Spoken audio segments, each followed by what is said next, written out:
In 1957, Bob Cousy wins the NBA's Most Valuable Player award with season averages of 20.6 points and 7.5 assists per game, leading the Boston Celtics to the top of the Eastern Division standings.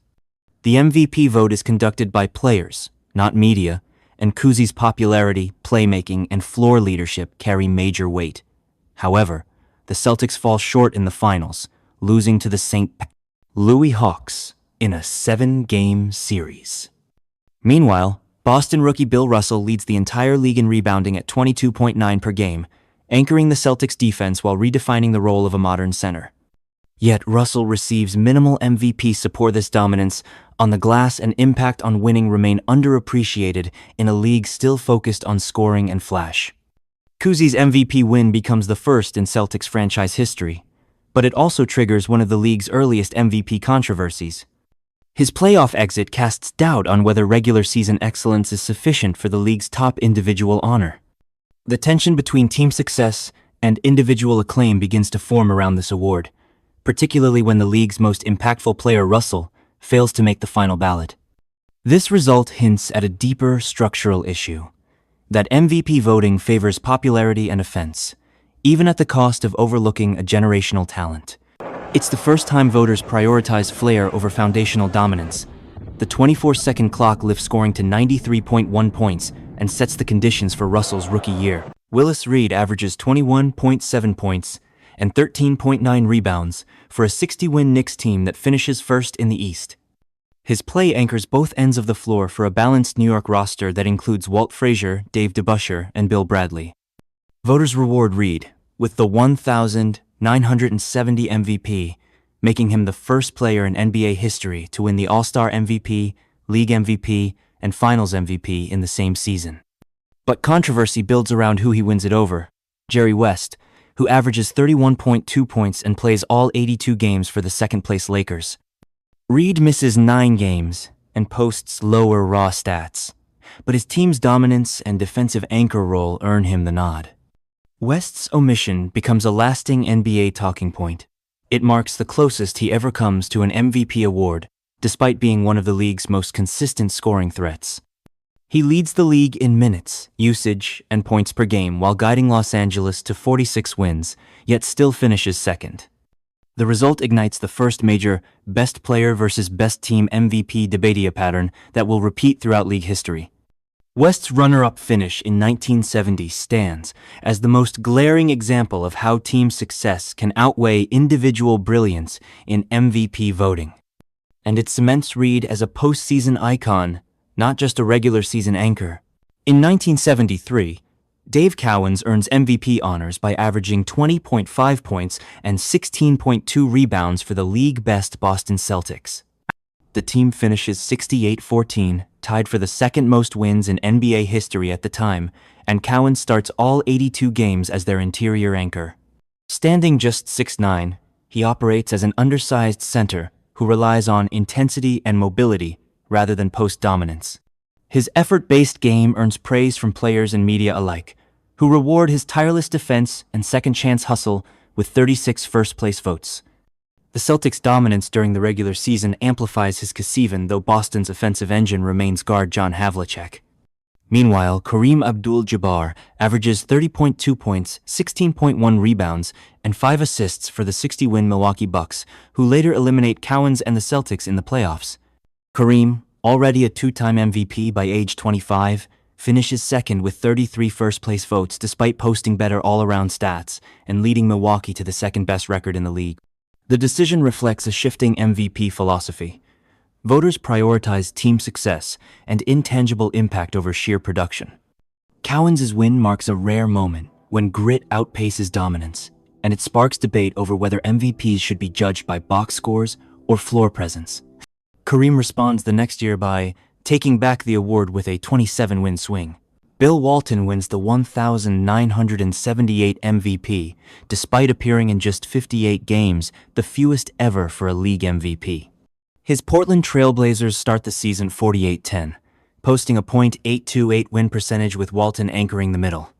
As a 6'11" center with elite passing vision and positional defense, Walton averages 18.9 points, 13.2 rebounds, 5 assists, and 2.5 blocks per game, while leading the NBA in defensive rating.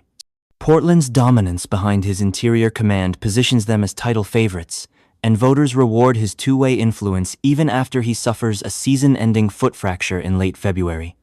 Meanwhile, Kareem Abdul-Jabbar puts up 25.8 points, 12.9 rebounds, and 3.3 blocks across 62 game-superior counting stats for a Lakers team that wins just 45 games.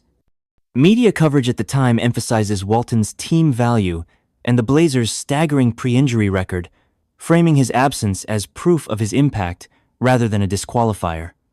It marks a turning point in MVP logic. Elite partial seasons begin to outweigh full-year durability if tied to team supremacy. But Portland's playoff hopes collapse without him, and Walton's foot fails again in the postseason. The selection becomes the most hotly contested MVP to date and sets the precedent for how most valuable can ignore availability. In 1990, Magic Johnson wins his third MVP by leading the Lakers to a league-best 63-19 record, while averaging 22.3 points, 11.5 assists, and 6.6 rebounds per game. At age 30, he transitions more aggressively into a scoring role, carrying more of the offensive burden after Kareem Abdul-Jabbar's retirement. His efficiency remains elite, and his command of tempo stabilizes a Lakers roster entering its post-Showtime phase.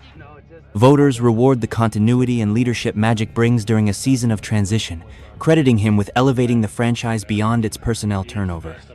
But Michael Jordan posts 33.6 points, 8 rebounds, and 6.3 assists per game while leading the league in advanced metrics, PER, win shares, and VORP. The Bulls win 55 games, 8 fewer than the Lakers, but do so in a tougher Eastern Conference without a proven second star. Critics argue Jordan's statistical dominance and defensive intensity outweigh Magic's win differential, especially as Jordan plays all 82 games and leads the NBA in minutes. Still, the award goes to the player with the more decorated team, and narrative control favors Magic's veteran poise over Jordan's explosive ascent. The backlash sets the stage for Jordan's first MVP win the very next year, using almost identical numbers. Karl Malone wins the 1,997 NBA MVP award after averaging 27.4 points and 9.9 rebounds per game, while leading the Utah Jazz to a 64-18 record, the best in franchise history. At age 33, Malone shifts toward a more polished mid-range game, complementing John Stockton's tempo control and anchoring Utah's slow-paced but efficient offense. His durability remains unmatched. He plays 82 games and logs over 3,000 minutes for the 12th consecutive season. Voters cite his consistency, late career evolution, and the Jazz's breakthrough into the league's elite tier. The result: Malone edges out Michael Jordan by just 29 points in the closest MVP vote in over a decade. But Jordan averages 29.6 points, 5.9 rebounds, and 4.3 assists, while leading the league in scoring and guiding the Bulls to a 69-13 finish, the best record in the NBA. He plays all 82 games, ranks first in win shares and PER, and outpaces Malone in most advanced metrics. Inside the voting block, media fatigue surfaces as a recurring justification, with some writers openly suggesting Jordan's dominance had become expected and less worthy of yearly recognition. The backlash builds immediately, and by June, the debate ends decisively. Jordan defeats Malone's Jazz in the NBA Finals, averaging 32.3 points and sealing the series with the flu game in Game 5.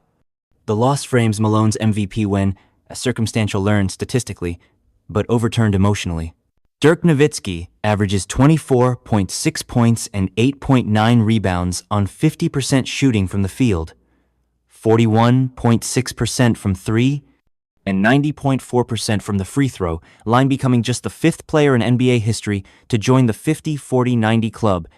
He leads the Dallas Mavericks to a 67-15 regular season record, the best in the league and the most wins by any team since the 2000 Lakers.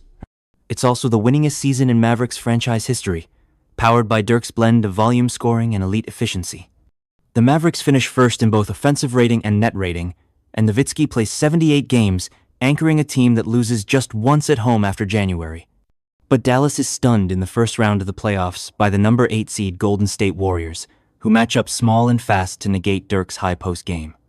The Mavericks lose the series in 6, with Nowitzki shooting just 38% and scoring 14 points in the decisive Game 6.